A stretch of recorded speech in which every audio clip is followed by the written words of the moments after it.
Hey everybody, Sean here from VidGamiac.com. Here we are today back in 12 minutes doing the second of the 3 collectibles and grabbing the Faun achievement.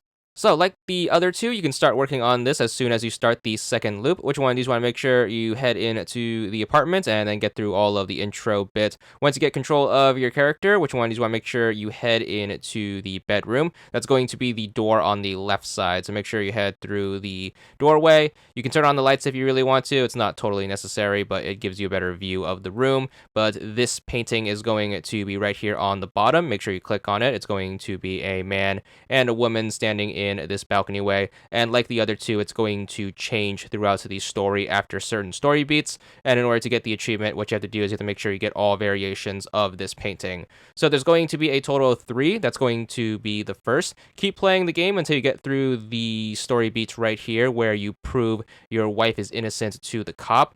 Basically, to recap, the loop that's going to trigger the painting change is you are going to grab the Polaroid off of the fridge in order to prove your wife's innocence. Then what you need to do is you need to make sure you grab the cell phone out of the clothes in the closet in order to call Bumblebee to buy yourself a little more time so the killer doesn't show up too early.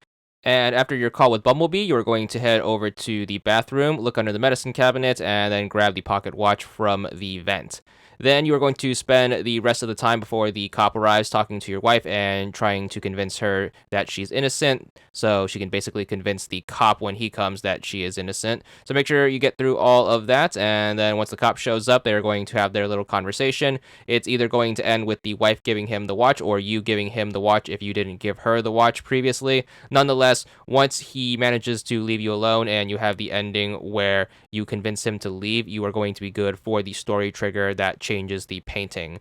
So just get through the rest of the loop, and then once you get to the next one, get through all of the introduction bits, and then once you get control of your character, make sure you head straight for the bedroom whenever you can, and then make sure you look at the painting, and you will notice that it has changed over into its second variation.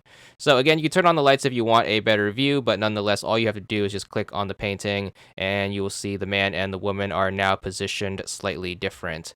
So once you get that, keep playing the game until we get the next trigger. This one is going to be the loop after you show the cop the onesie.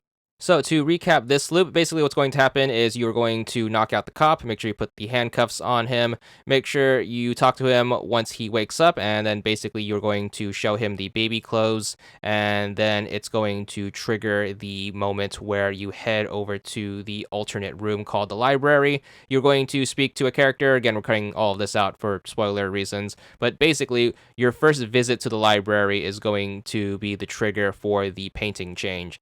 So once you wrap up that first segment at the library, you're going to head back to the apartment, and then once you get through the introduction bit of the next loop and get control of your character, it's going to be straight to the bedroom. Again, you can turn on the lights if you want a better view, but make sure you interact with the painting for the third and final time. You will now see that the man is by himself, but once you have all 3 painting variations, you should be good for the achievement. 80 gamer score, and that's all there is to it.